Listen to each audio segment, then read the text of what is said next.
Good afternoon, everyone, and welcome to this UROWebinar on the evidence and current role of novel imaging strategies for histological characterization in a non-invasive way of renal masses. My name is Alessandro Volpe from Novara, Italy. I'm a urologist, and I'm happy to welcome you this afternoon. I really hope this webinar will be useful and informative for you, and the faculty beside myself is composed by eminent doctors in the field, Dr. Narmish Singla from the Johns Hopkins University and Dr. Caglic from Cambridge University. In the interest of time, I will start with a very brief introduction on the topic. And we all know that histologies of renal tumors are very variable. And there have been several updates of the WHO classification over the year, the last one in 2022, that has developed and included new histologies. And actually, right now, the scenario of pathology of renal tumors is very much complicated. However, having said that, historically, the pathology of renal tumors has been considered relatively of little clinical value for treatment decision-making, based on the idea that when there is a renal mass, that should have been taken out right away in any case. However, based on increasing new evidence in the last couple of decades, now histology is considered increasingly important, especially in the setting of small renal masses. Why? Because pathology can help us before making a decision to decide whether a patient should undergo a surgery or a non-surgical treatment, such as active surveillance or ablative therapy, and also in the field of surgical, regarding the surgical approach, the pathology can help us to select which patient should better undergo a partial nephrectomy or a radical nephrectomy. Also, in the setting of metastatic renal tumors, pathology has become very important to select the ideal systemic treatment for each single patient. The most valuable histological information for clinical decision-making are, of course, malignancy. We all know that there is a significant proportion of benign renal tumors, oncocytoma, and AMLs that have to be differentiated from renal cell carcinoma. And, of course, histology, especially clear cell versus non-clear cell histology, which is mainly papillary and chromophore histotypes. And this is increasingly important. And finally, of course, the aggressiveness of renal tumors. It's very important, in my view, at least, to know whether a tumor is high grade or low grade, or whether it has sarcomatoid differentiation. Historical studies on imaging have not shown very high accuracy, for example, for the differentiation of benign tumors such as oncocytoma from renal cell carcinomas, for example. This is an historical paper where imaging characteristics alone were not reliable to differentiate these benign and malignant tumors. And the same for MRI. This is a paper from 2010 where several MRI features, again, were not reliable to differentiate different entities such as, again, oncocytoma and chromophore RCC. So this is increasingly important because we know that with partial nephrectomy, we can remove a significant proportion of benign tumors, ranging from 18–20% to even higher proportion in selected cases, in selected series. So there is, frankly, a need for more accurate methods for pre-treatment risk stratification that can help clinical management. And so, over the time, there's been increasing interest in the use of percutaneous tumor biopsy. I've been really interested in this field, and percutaneous tumor biopsy has been criticized for a long time for its low accuracy. However, in this systematic review meta-analysis, I had the pleasure to coordinate with the EAU guidelines panel. We could see that when we look at very good studies with a very strict methodology, and you look only at patients and samples where the pathologists had some tissue to look at, well, the sensitivity and specificity of core biopsy is very high, over 90%. And this is, as you can see in these slides. And core biopsies are always better than fine needle aspiration.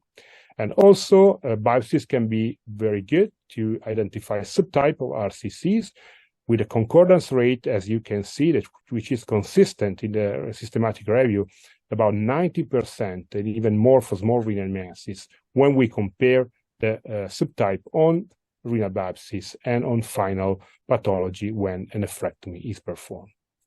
However, renal tumor biopsy is invasive, although the complication rate is low. There is a potential risk of tumor seeding, which is not zero. It is non-diagnostic in 10–20% of cases, in most of the cases because the tumor is missed by the needle. There is the problem of intratumor heterogeneity, and we can miss the tumor with a higher aggressiveness, and therefore we can undergrade the tumor. And also, we are not yet, we don't know yet exactly which is the ideal pattern of biopsy, which is the number and location of biopsy we should take to optimize our results. Finally, having said all that, percutaneous renal tumor biopsy is still very infrequently performed in many institutions. So there is an increasing need today to develop non-invasive imaging techniques that can even replace biopsies and tell us which tumor we are managing, which tumor we are facing without any invasive procedure. To clarify the potential of novel imaging, we will have Dr. Caglic, as I said, radiologist from Cambridge University, will talk us about the potential of multiparametric MRI. Dr. Nirmesh Singla from Baltimore Johns Hopkins, US, will tell us about 99 CT sesame dysphax CT. And finally, myself, I will talk about the potential of the conjugate tuximab PET CT. So I will kindly ask Dr. Caglic to start with his presentation about multiparametric MRI.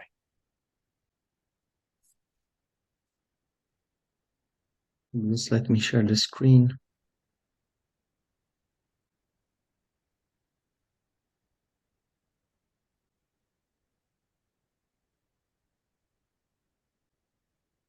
So I'm Istok, I'm a consultant radiologist from Cambridge, and today I'm going to speak about multiparametric MRI. I have nothing to disclose. And let's start with a review of European guidelines from last year, what they say on multiparametric MRI. So they say that CT and MRI allow accurate diagnosis of RCC. However, we cannot reliably distinguish oncocytoma and fat-free AML from the malignant tumors. They also say that MRI can be used in patients who are allergic to CT contrast, who are young or pregnant. And finally, they say that advanced MRI techniques are being explored for renal mass assessment, and recently the use of multiparametric MRI to diagnose clear cell RCC via a clear cell likelihood score in small renal masses was reported. And the last 2 points will be the focus of our talk today. So if we go to the advantages of MRI, one of the main advantages of MRI is its high contrast resolution, even in the absence of no IV contrast. It's also radiation free, and it has multiple sequences, anatomical and functional imaging techniques, which can together give a lot of different information. In terms of drawbacks, so one of the drawbacks of MRI is its higher cost, and it's still much less available than the CT scanners. It has a significantly longer acquisition times than the CT, and its quantitative measurements are less reproducible than the ones on the CT. And last but not least, image quality of the MR is highly dependent on the specifications of the scanners, its settings, and also on the patient factors. So in other words, it's much easier to make a bad MRI image than to make a bad CT image. So that's why expertise is really crucial. So when we talk about multiparametric MRI, what is it and what does it show? So this is essentially integration of anatomical and functional imaging techniques, and this can show anatomy, biology, and vascularity of the tissue. So we'll now go through all of those sequences and see what they can tell us. Starting with T2-weighted imaging, this can show anatomy and signal intensity. And this is really important, as shown from the graph, because here on the right side, we can see that clear cell RCC has by far the highest T2 signal in comparison to all the other renal masses, with papillary RCC having a low T2 signal. So if you go back to the images, we see that the clear cell has higher signal than the cortex, whereas papillary lower signal than the cortex. Another sequence is dynamic contrast enhanced imaging, which explores the vascularity of tissues. And we use the same three phases as in CT imaging. These are pre-contrast, corticomedullary, and nephrographic phase. So this is an example from my recent patient. We did a CT, and CT could not confirm any enhancement. However, there was some heterogeneity at the periphery of the lesion, so we decided to perform MR. And what we see on MR, we can clearly see that this is a soft tissue lesion which is enhancing. So in addition to just confirming whether the lesion is enhancing or not, we can also assess the level of enhancement and pattern of enhancement in separate phases. So if you look at, for instance, at the black line, this represents clear cell RCC, which has a very high wash-in of contrast in the corticomedullary phase, but then at the end, in the delayed phase, it washes out. On the other hand, papillary cell carcinoma has a very low level of enhancement, and this is slow and progressive throughout all the phases. So next sequence is chemical shift imaging, which can prove microscopic fat within the tissues. It always comes in combination of in-phase imaging and out-of-phase imaging. And what we essentially look for here is the drop of signal on the out-of-phase imaging. We see from this study that clear cell carcinoma has by far the highest signal drop among all the renal masses. Unfortunately, this is not present in all the clear cell RCCs, so it's a very specific but not a very sensitive finding.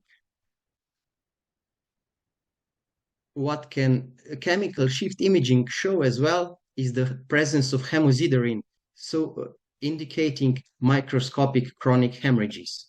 But this is just the opposite, as we mentioned before, for the fat. We need here drop of signal on the in-phase of imaging. And in cases when we can see that, this is consistent with the deposition of hemosiderin, and this is highly specific for papillary RCC. So the last of the sequences of multiparametric MRI is diffusion-weighted imaging, which explores the cellular density of the tissue. So normal tissue is shown here, whereas cancerous tissues has dense cellular density and therefore water diffusion is restricted. This can be imaged by diffusion-weighted imaging and represented by ADC values. So the higher the ADC values, the more free the water is. We can see that the most restricted diffusion we get in papillary RCC and actually also in a benign angiomyolipoma. As regards the clear cell RCC, ADC values can range from really low to really high, so this sequence is not really helpful for diagnosing clear cell RCC.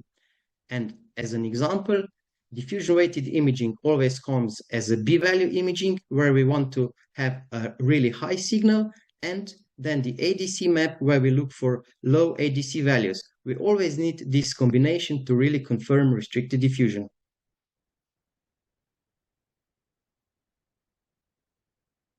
So we've seen that each of the sequences are specific for certain scenarios. And by combining all the sequences, we can get a much better and accurate diagnosis. So therefore, a research team from Dallas, they have proposed a clear cell likelihood score, which is a 5-point scoring system ranging from clear cell score 1, where clear cell carcinoma is highly unlikely, to 0.5, where clear cell is highly likely. So we see that this is a systematic approach. We want to exclude all the lesions first that show obvious macroscopic fat.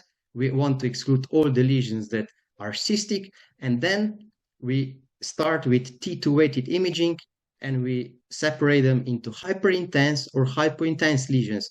And then the second step is having lesions with intense enhancement versus the lesions with only mild enhancement, and so on. So at the end, we get a final score. We see from this study, actually, that there was also a proportion of benign lesions also in the clear cell likelihood score 5, as well as there was a very high proportion of malignant tumors also in the score 1, because those were mostly represented by papillary carcinomas. So we need to know that this score only predicts the likelihood of clear cell, but not malignancy in general. So the current evidence on this score shows this. Systematic review from a year ago showed a sensitivity of around 80% and pool specificity at 75%. So this is actually moderate to high performance, and there is still room for improvement, and further studies which are larger and prospective are needed before wider adoption. The score has also been evaluated in the active surveillance cohort, and the group, they showed that there is a correlation between the clear cell likelihood score and the growth rate of lesions. So the higher score, they have higher growth rates. And these lesions obviously require quicker intervention. So what about the future? The international working group is working on developing a kidney score. So as opposed to the clear cell score, this would be a 5-point scale that would have on one end benign lesions and on the other end all malignant lesions, not just the clear cell carcinoma. In addition to that, novel imaging techniques are being developed. These are 2 excellent review papers that you can have a look and read more into the details. But one of the approaches is definitely radiomics, where you can see a typical radiomics workflow, and initial studies have shown really promising results in both subtype differentiation, so histologic characterization of the lesions, as well as in nuclear grade prediction. However, there are several limitations before this can get widely adopted. Thing is that the studies used small cohorts of patients, they were single center studies, and all those prediction models obviously also need external validation. And what we also need to develop is the AI governance and regulation for the future. So coming from Cambridge, I cannot miss the hyperpolarized imaging. So this is a novel clinical method using hyperpolarized pyruvate, and it's a way of metabolic imaging where we image and quantify the conversion of pyruvate to lactate. We know that this conversion is highly accelerated in aggressive cancers, and from this graph we can see that grade 4 RCCs had significantly higher conversion rate of pyruvate to lactate as opposed to the benign oncocytoma on this left hand of the graph. So in conclusion, multiparametric MRI and clear cell likelihood score really show promising results, although expertise and larger further studies are needed for wider adoption. So multiparametric MRI at the moment remains as a good solving tool in indeterminate cases, and especially in younger patients and in pregnant women. So in terms of the future, this is bright. A lot of novel imaging and artificial intelligence systems are being developed. Thank you. Thank you very much for this. Thank you very much for this very nice talk. And then in the interest of time, we proceed to the next talk. Dr. Singla, as I said, is a urologist from Johns Hopkins University in Baltimore, US. And he will talk to us about 99 technetium sestamibi SPECT CT, again, in the determination of histology of small renal masses. Thank you. Thank you very much for the kind introduction and for the opportunity to present at today's webinar. It's really my honor and privilege to discuss a bit about the evolution and contemporary landscape of technetium labeled sestimate SPECT CT scans in the characterization of renal masses. I have no relevant disclosures. So as we heard towards the beginning, small renal masses, they're a very common entity that we come across oftentimes for detected in the setting of imaging performed perhaps for unrelated reasons. And across all small renal masses, from a standpoint of statistics, we often will find that around 80% or so may turn out to be something malignant, and about 20% of the time, they may end up being benign. And as we heard towards the beginning, there are unfortunately limitations of renal mass biopsies. They're an invasive procedure. They are subject to false negatives. There's a small risk of complications. And more often than not, the results from a renal mass biopsy may or may not necessarily influence the type of management that we may offer to patients. And compared to other cancer types, this is one of the rare cancer types in which we don't necessarily need to have a pathologic diagnosis to help direct some of the aspects related to management. There are, of course, nuances related to that, as we heard at the beginning, but it is a case where generally imaging plays the most important role in terms of deciding how to move forward with the patient's management. In the setting for small renal masses, we know that more often than not, even in the setting of a malignant tumor, these tend to follow often a clinically indolent course. And as a result, the goals for management for these patients include not just this so-called oncologic control, but also minimization of risks of intervention and overtreatment, especially if we don't necessarily have a diagnosis at the outset. As we have heard as well, there's a broad spectrum of flavors of what renal masses may look like. Most commonly, the malignant tumors end up being renal cell carcinomas, and this too can be subdivided into several histologic subtypes. But beyond that, there are also benign entities, most commonly oncocytoma that we see, in addition to angiomyolipomas. And identification of these entities a priori may potentially avoid the need for any unnecessary interventions when these are suspected. Regarding the oncocytic spectrum, this historically used to be felt that there was essentially a dichotomy between benign oncocytomas and malignant chromophobe RCCs. And the reason why these are on the same spectrum is largely dictated by their morphologic appearance microscopically. However, what we have learned over the years is that, in fact, this is rather more of a spectrum rather than a binary distinction. And there are entities that are in the middle that morphologically have features that resemble oncocytoma, but also have some features that resemble chromophobe RCCs. Classically, these were referred to as hybrid oncocytic/chromophobe tumors, or HOCTs. Now, a more catch-all phrase that is being used is low-grade oncocytic neoplasms. There are some specific limitations with respect to biopsies in this space as well. And in particular, as I mentioned, there is a considerable morphologic overlap between oncocytomas and their malignant counterparts. And because of this overlap, it's challenging for biopsies alone to differentiate the two. And really, the lack of a histologic architecture that you can really only acquire from surgical extirpation would prohibit the ability to really distinguish a so-called oncocytic neoplasm as being a pure oncocytoma versus an RCC. And so in a more recent review that was published, there is likewise this concept that among low-risk oncocytic tumors, seen on the left-hand side of the screen, between the morphologic appearance, the appearance of nuclei, this is the extent of what we can distinguish would be limited just based on biopsies alone. And again, there's this indeterminate entity that lies in between. And perhaps more of interest to the clinician between distinguishing histologic subtype would be understanding how indolent or how aggressive would these entities fall along the spectrum of malignancy.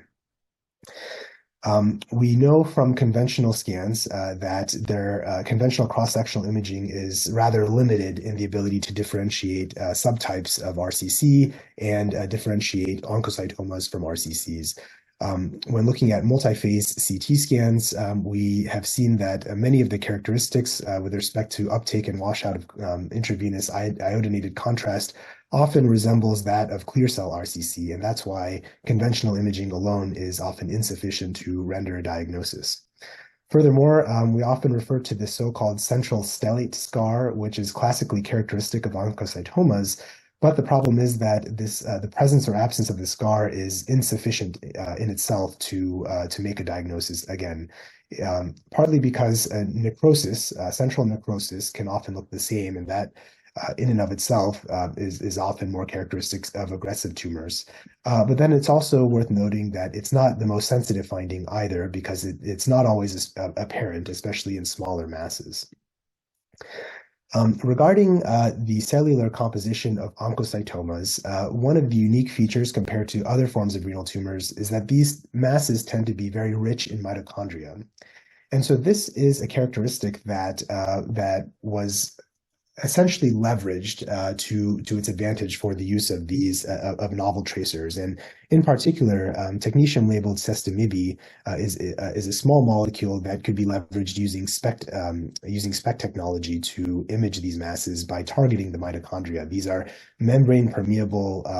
This is a membrane permeable molecule that is specifically attracted to the mitochondria. And that's because of the relative positive charge of the sestamibi molecule and the negative membrane potential of the mitochondria. And so this has been essentially a very useful distinguishing feature of oncocytoma that led to the use of this as a novel targeting agent. Just to show some examples of what sestamibi PET scans, SPECT scans would look like. Here are a series of oncocytomas from patients that underwent surgical resection and confirmation histopathologically. Just as an example of this central stellate scar, panel A shows a very classic example of what this looks like. Panels B, F, and J are the SPECT SPECT scans, and C, G, and K are the SPECT CT overlays that all are characteristic of what we see with pure oncocytomas. One thing that's unique and worth noting is that when we talk about hot or positive sestamibi scans, these are actually referring to more favorable entities, unlike what you might expect, for example, with FDG Avid or other forms of imaging that have uptake of a particular tracer. So we actually want tumors to have more uptake of this tracer.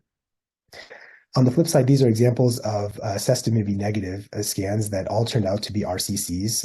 And actually, we have a patient here with clear cell RCC at the top, translocation RCC in the middle, and unclassified RCC at the bottom. But in all of these cases, as you can see in panels C, G, and K, there was no uptake of the sestamibi tracer. And so these would be considered to be cold tumors. And what we would have expected, as we confirmed histologically, is that these tumors turned out to be malignant.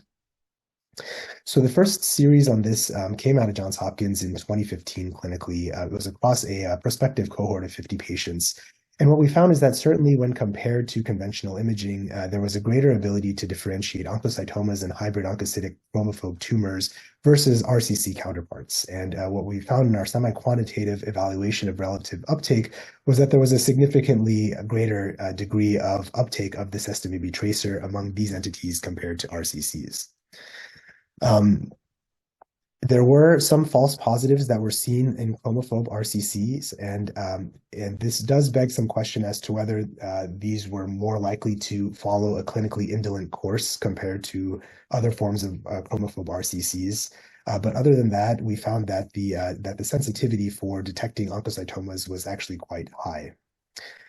In some more recent series internationally, there was a Turkish cohort that also reported their experience with sestamibi PET CT scans and found that likewise there was relatively good performance of this tracer for detection of oncocytomas and hybrid oncocytic tumors. Again, with some slight limitations in chromophobe RCCs, but again with the question of whether or not this may amount to a more indolent nature when we see uptake in these confirmed chromophobe RCCs.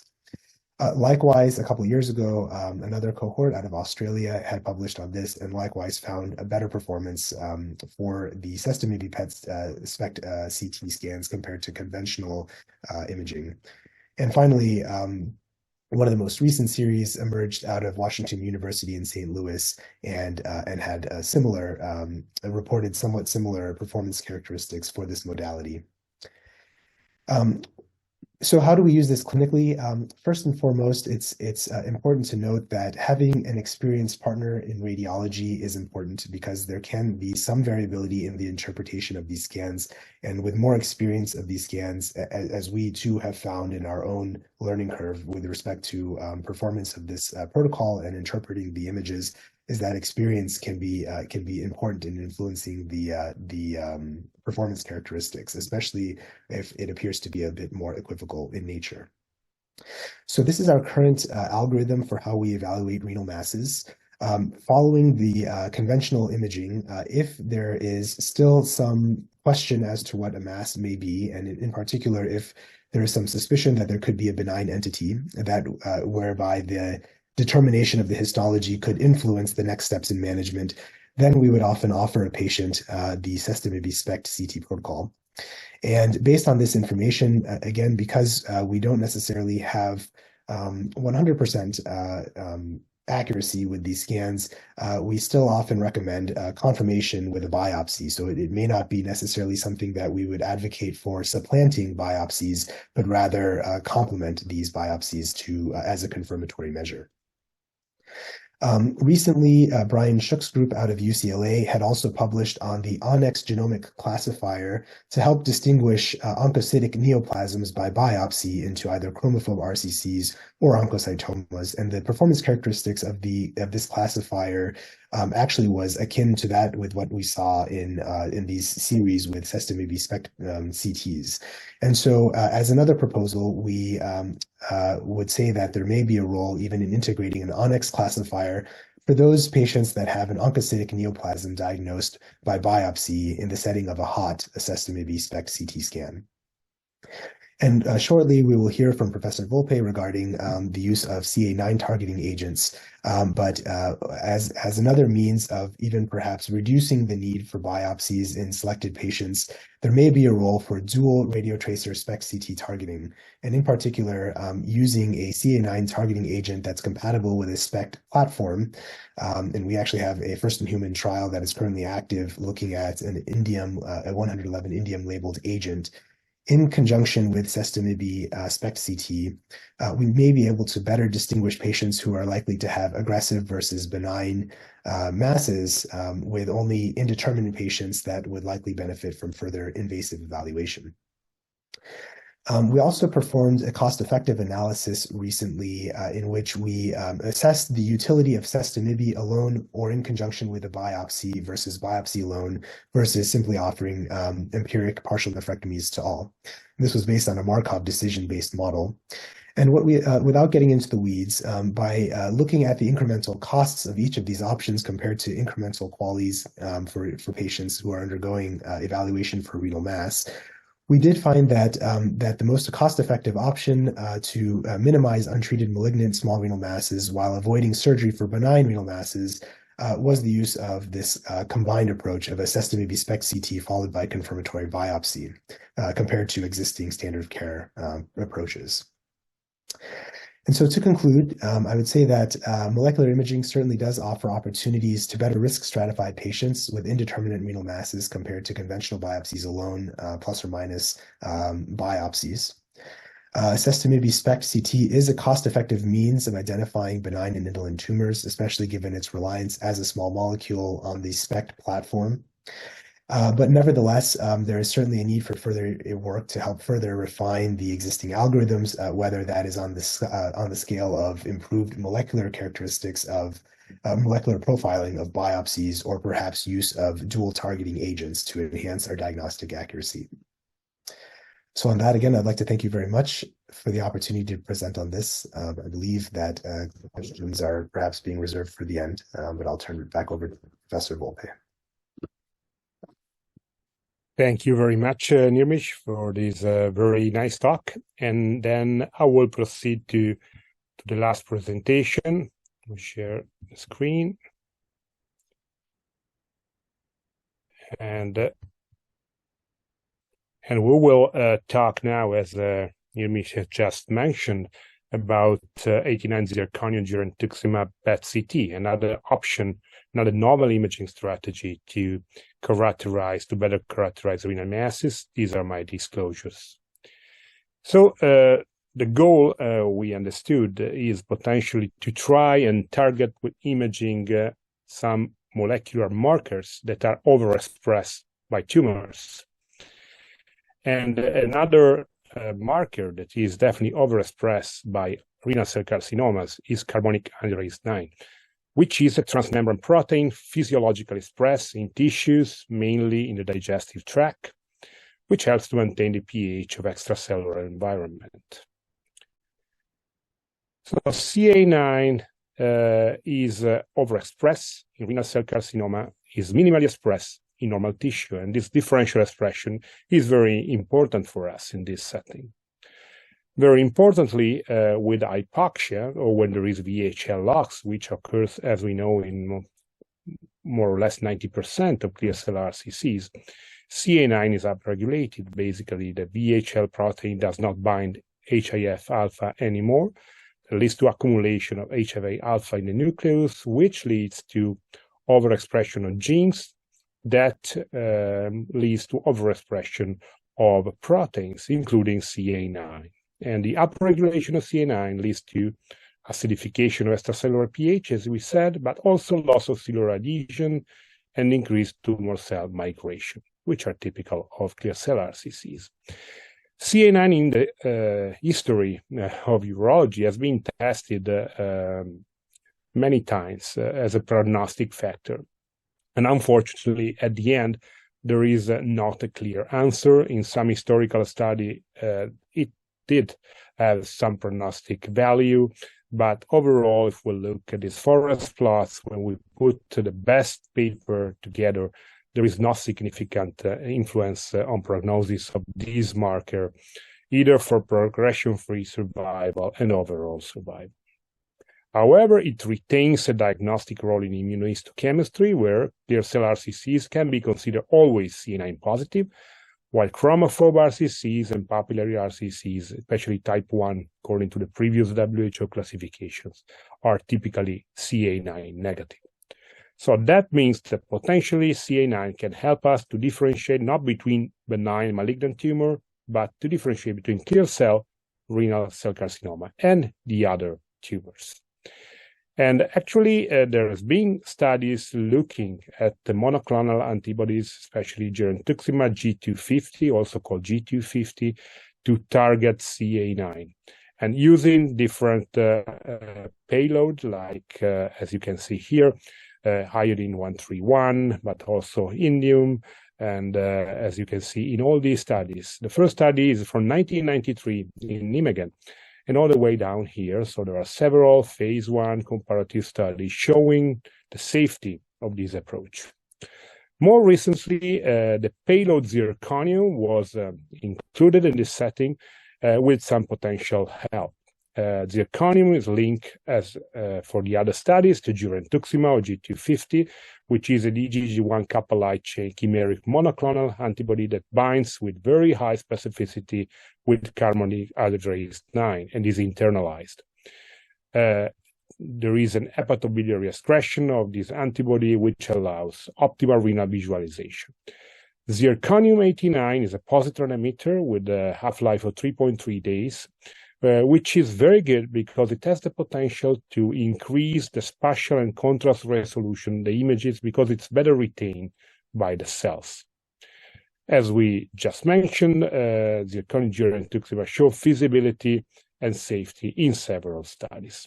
But very recently, in the last few years, the zircon study has been released that showed the results of zirconium-89 girentuximab in the setting of small renal masses. Patients with single indeterminate CT1, less than 7 centimeter localized renal tumors, which were suspicious for clear cell RCC at CT or MRI, were included if they were scheduled for surgical removal. At day 0, the zirconium girentuximab was injected, and then after 5 plus or minus 2 days after the administration, an abdominal PET-CT was performed, and the blinded central image review was also performed.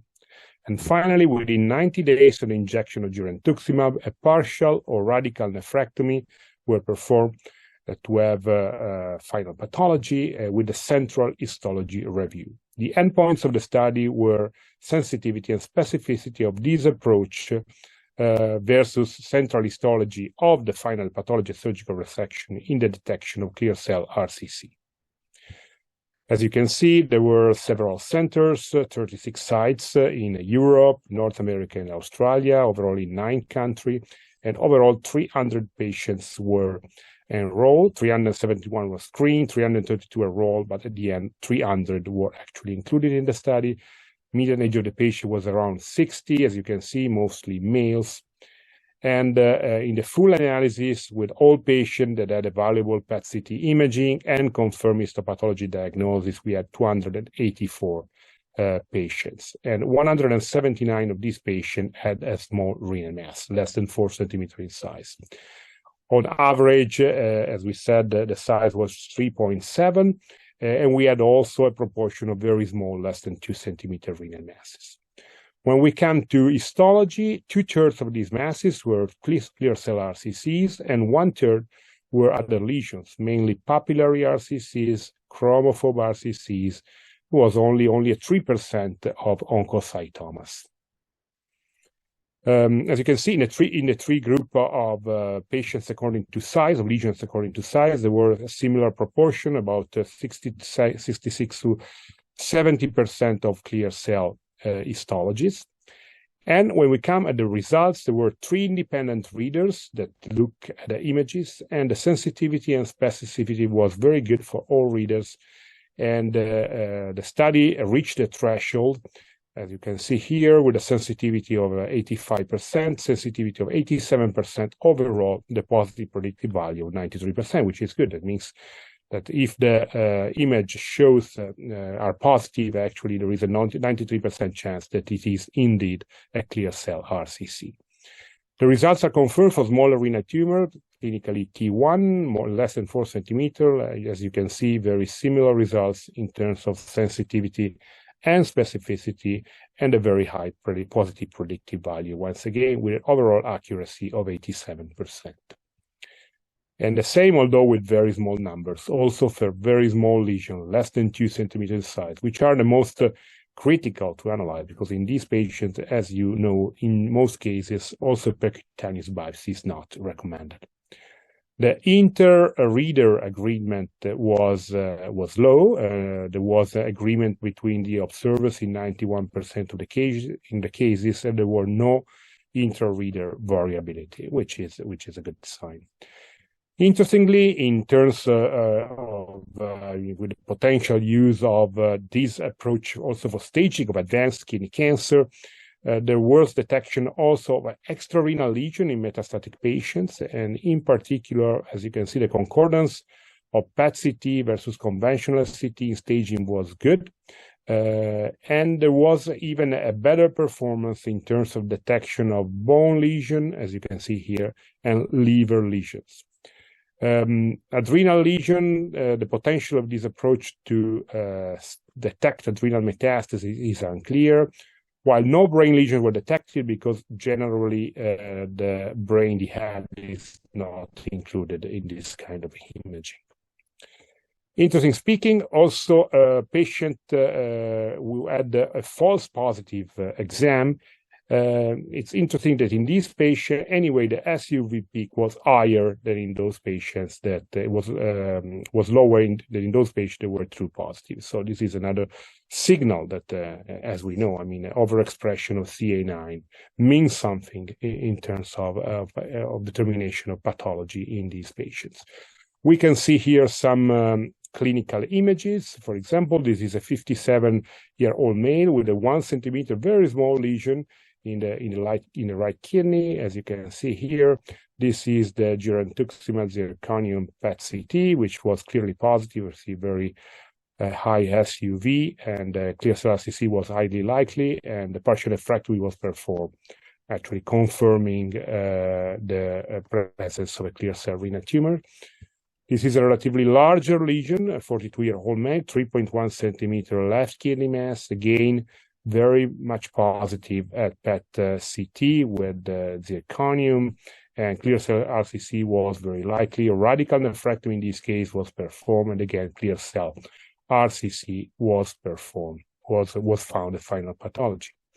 And also in larger renal tumors, this is a 62-year-old male with a 6 centimeter lesion in the left kidney, unclear, relatively unclear at CT, very positive at PET-CT, clear cell RCC very likely, and again, confirmation at final pathology. So definitely this imaging technique is very useful to identify clear cell RCC versus other tumors, and also to confirm the presence of RCC METs. This is, for example, a patient with metastatic RCC, and you can see here a lesion in the rib, which was suspicious at CT, clearly hyperintense at PET-CT, and that fused PET-CT confirming the metastatic nature. Overall, we can see that this approach has very few adverse events. Most of them are very mild, which are consistent basically with some side effects that are not related to the imaging, but to the surgery that was performed. There were no unexpected safety signals, which is consistent with previous experience.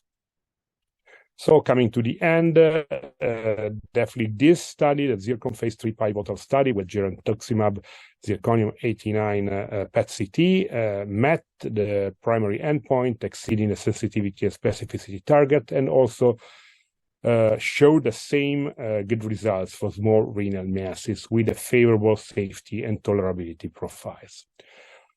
Overall, although these results, of course, has to be confirmed in larger studies, larger prospective studies, shows that this imaging technique can improve the identification of primary clear cell RCC compared to the traditional cross-sectional imaging. That way has the potential to improve management by aiding risk stratification, as we mentioned before, thereby selecting those patients that have clearly a clear cell RCC and therefore maybe needs active treatment versus patients that do not have a clear cell RCC and thereby having lower aggressive RCC like papillary or chromophore or benign tumors. And also I would like to mention that this imaging technique can also select out those patients where where really a further biopsy is indicated to clarify the issue. And also this approach also promises to improve staging, as we have seen in clear cell RCCs, can be potentially used also for treatment as a radiopharmaceutical, and all of which are ongoing initiatives. Thank you very much for that. And having said that, I think we can go back. I stop sharing. And I look at the question and answers, and again, congratulating the other speakers for the very nice talks. And I would like to start with a question for Dr. Caglic. So you have shown very well that MRI, also the traditional MRI features, including the T2 scans or diffusion or enhancement, can be good to differentiate histology of renal tumors. So how important is the feature, the scanner the center has? I mean, do Teslas matter, for example? Is it something important? Or the radiologist is more important than the machine?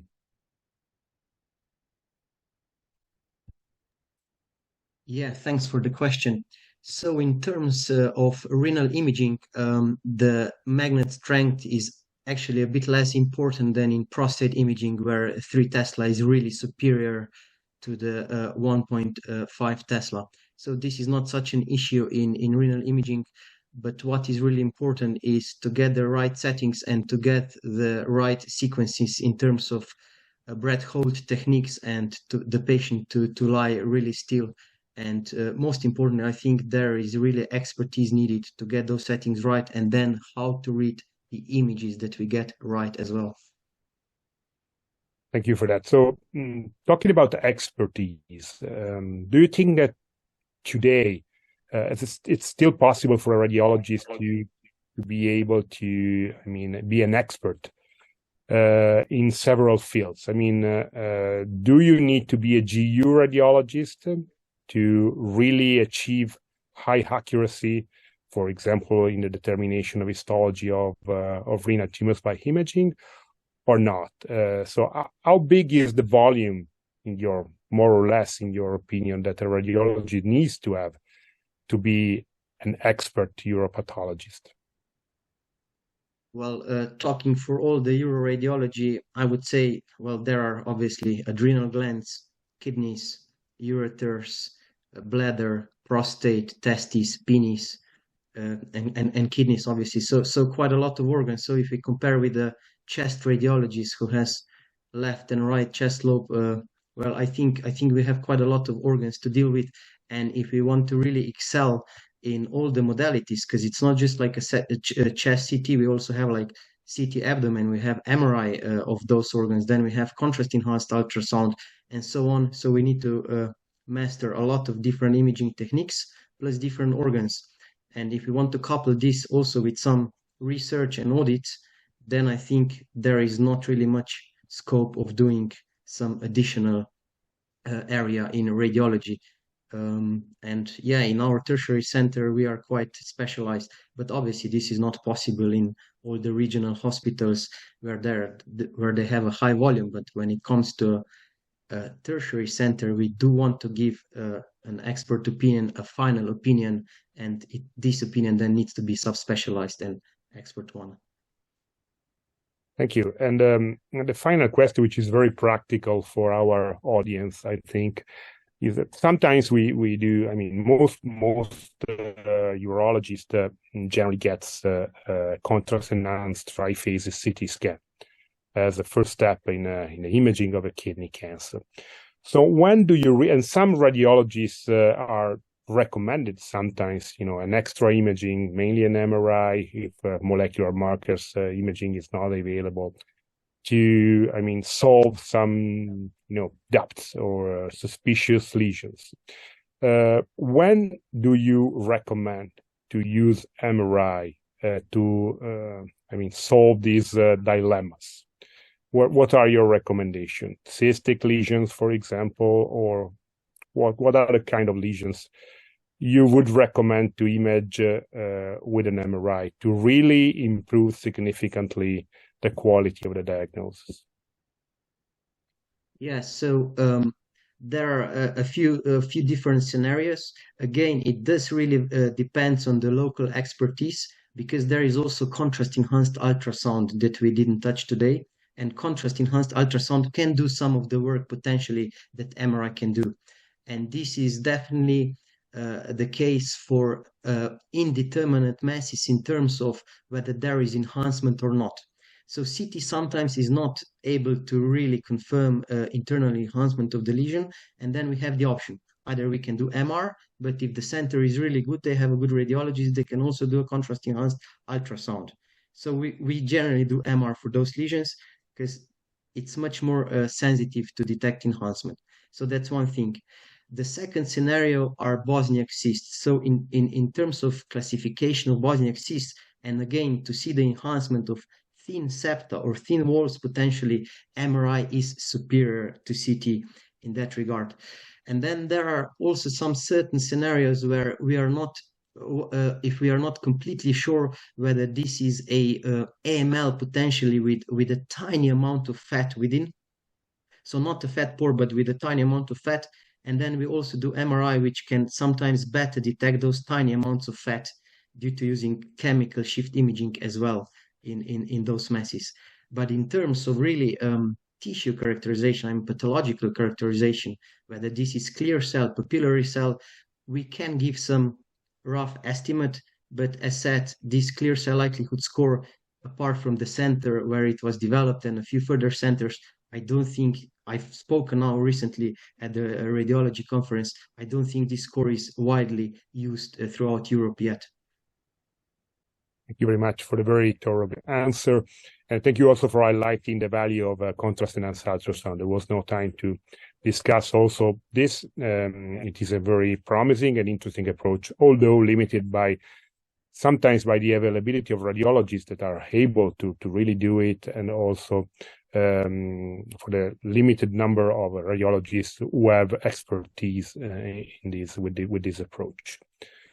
So thanks again. And then moving on to Dr. Singla, thanks again. Very, very good experience. Of course, you have contributed a lot to development with the group, with your group, with Moalaf and the group to develop this imaging approach. There is a question from the audience, from Dr. Maranchek, is asking what is the accuracy of this method, for example, assessed amoebic spexity in complex cystic small kidney masses. So more or less the question we asked to the colleagues. So what is the potential? Is there any evidence in this field? Yeah, it's a good question.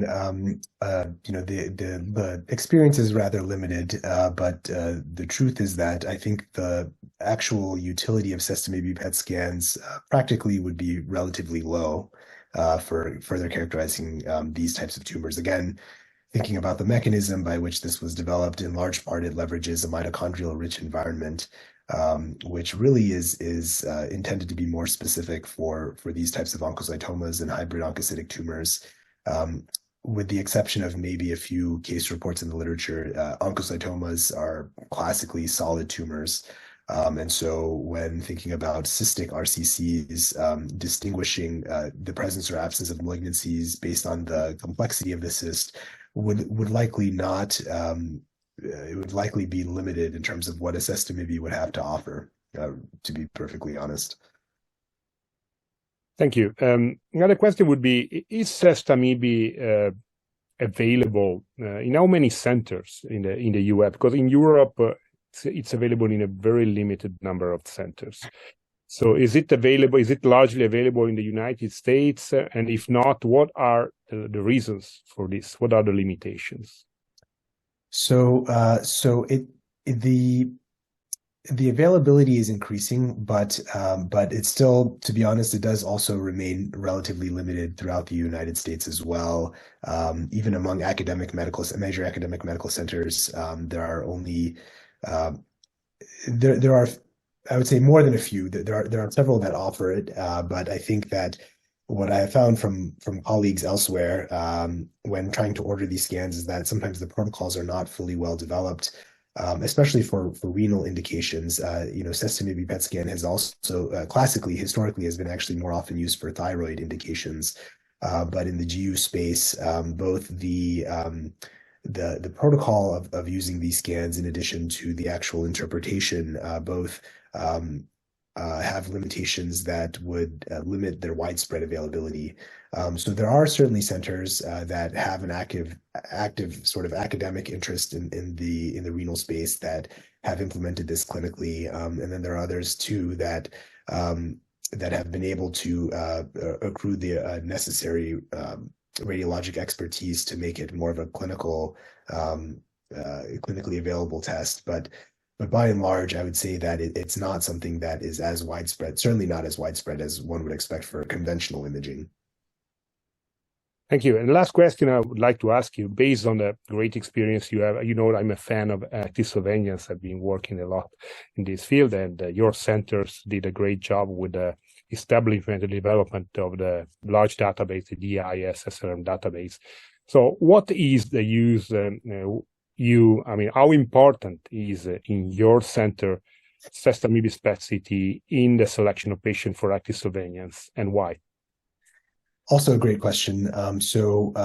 Whenever we counsel patients with small renal masses on active surveillance, our underlying assumption statistically is that they would likely harbor a malignant entity. And knowing all well that even in that setting, many malignant entities that are classified as small renal masses may exhibit a more clinically indolent course overall.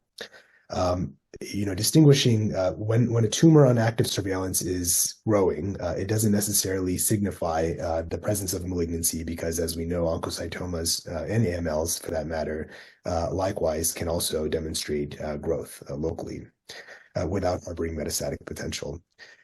So what I would say is that on a routine basis, it's not necessarily the case that we would image every patient with a small renal mass with cystoscopy to determine whether or not surveillance would be indicated. Again, with the underlying presumption that this patient may have a malignancy, but that may or may not be life-limiting. But if there is some, as we know, active surveillance is very much a shared decision-making between patients and the providers, and sometimes the added information that one can get from a cystoscopy scan may influence a patient to be more comfortable with a strategy of surveillance if there's any question. And then alternatively, for those patients who are already on active surveillance, who have interval growth of their renal tumors, if there's some concern that it could be malignant or it could be simply just benign growth, at that juncture, sometimes a cystoscopy scan may also provide additional information that can help influence whether a definitive management versus continued surveillance would be a reasonable strategy.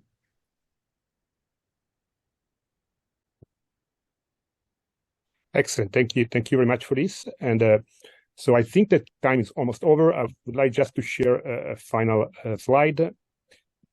I hope you can see it, just to summarize what we have said. Basically, I think that all these talks have shown that MRI and other molecular imaging techniques are emerging, and they have a significant potential to allow an accurate non-invasive characterization of histology of renal masses, in order to reduce, first of all, the need of invasive renal tumor biopsy. So we are proposing here basically a virtual biopsy. There is also potential to improve staging and assessment of treatment response in advanced metastatic RCC. And definitely these techniques can help improving our clinical management by aiding the selection of the best patients for active versus conservative treatment of small renal masses and tailoring treatments for advanced RCC. And as we mentioned, the future is probably bright, and radiomics and artificial intelligence-powered interpretive tool may help in the future to maximize further the diagnostic accuracy and utility of these imaging techniques. So I think this is a conclusion for this webinar.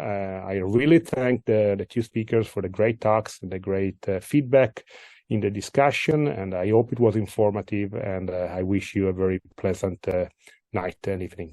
Bye-bye. Thank you again. Bye-bye. Thank you. Thank you.